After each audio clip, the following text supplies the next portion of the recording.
Okay, let's have a conversation while I make me a nice little drink in my Grinch cup, because I'm a normal human being who worked my whole life until I had a neuromuscular disorder because a boy attacked me with an axe when I worked at a wilderness boot camp. So now I have a condition like MS. But I worked my whole career with youth and adults. When I worked with adults, I worked with the worst of the drug addicted, and I worked with the murderers.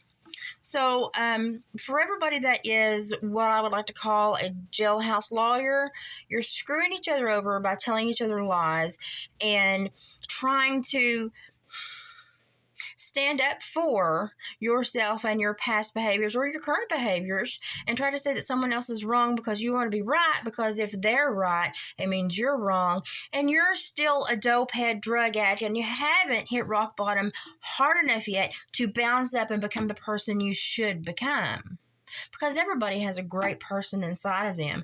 Some people just really don't like to meet that person, and some people really just, they fight it. But this mouth thing that's going on with people, it can be caused by a number of things. A lot of physical health things, a lot of tooth decay, a lot of issue like that. But when it gets down to someone who's been on supervision or has had a moderately severe drug issue, it is normally called bruxism. It is involving the trigeminal nerve. It is a mouth movement. It's a self-soothing movement.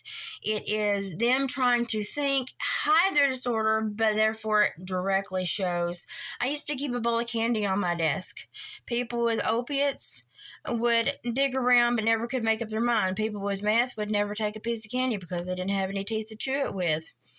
People that used heroin would take that piece of candy and suck on that piece of candy like it was the last drop of water in the Sahara Desert, and their jaw would move and be so taut. It's also because they lose a lot of body weight, and they're very, very tight through here. So you see a lot of movement that you would not see in someone else that is carrying the appropriate body weight that they should. But bruxism is a problem because we know what causes it in about 99% of the cases. And we know this because of a plethora of mental health evaluations and assessments and counseling that takes place in and outside of jails, prisons, and in intensive outpatient and inpatient therapy, all of which I've done. It's a very difficult thing to hide.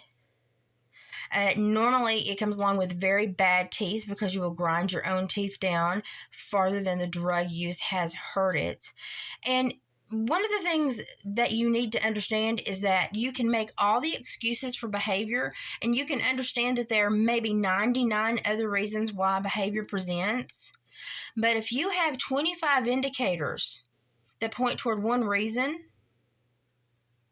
and no indicators that point toward any of the others, then we have to go by Occam's razor and say, hey, we've got somebody with a drug problem, a drug history, and we're seeing this bruxism because we're seeing a lot of the trigeminal mouth movements associated with addiction, mental health, the withdrawal, the body trying to compensate. That's what creates that.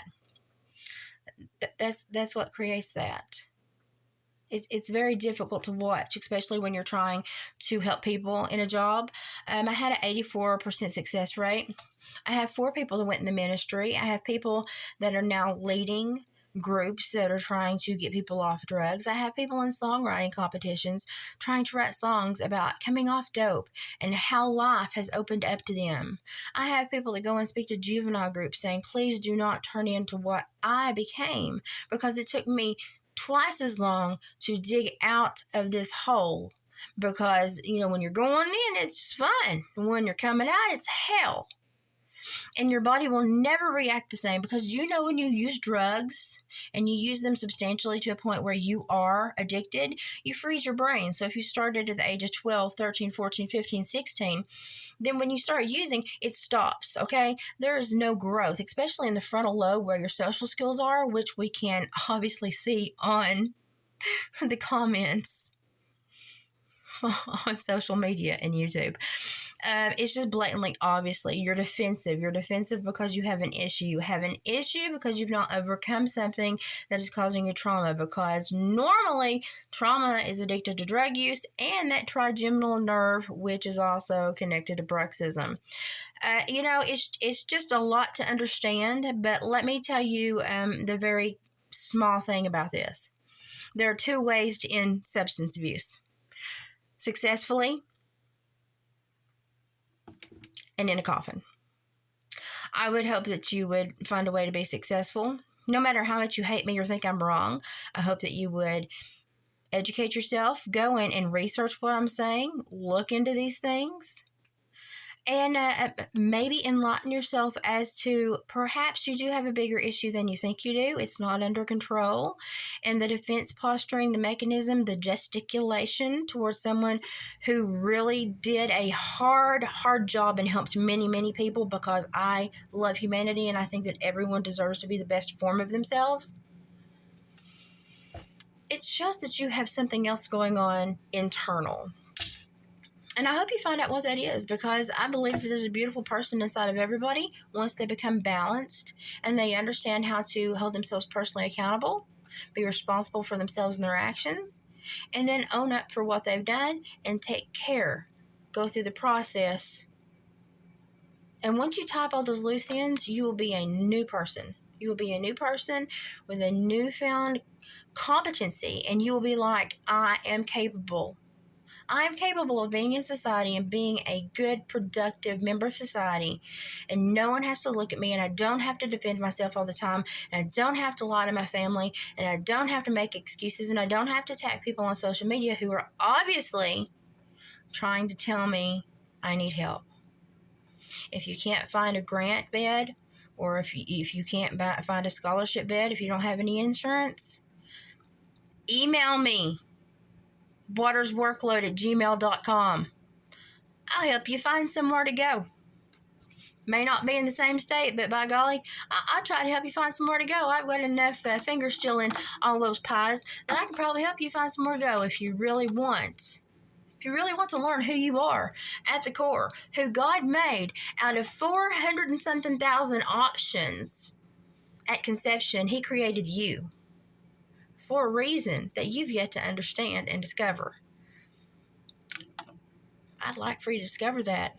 I'd like for you to be proud of yourself. I'd like for you to learn how to discuss things without being defensive. And that's going to take you understanding what you're in the middle of or toward the end of, which is scarier for me if you're toward the end of it. But if you're breathing, if you get up every morning and you're breathing, then you can change yourself. You can absolutely change yourself. If you want to change yourself, I'll help. Email me, watersworkload@gmail.com. It's really simple. It's really simple to help other people, to love other people, to see beyond the things that they throw out as defense posturing. It's really easy to see the promise that people hold. And if you use 1 ounce of the anger that you've thrown at me in a good way, you could change the world. I'd like to see that happen. Take me up on my offer. Let's get you somewhere and get you some help.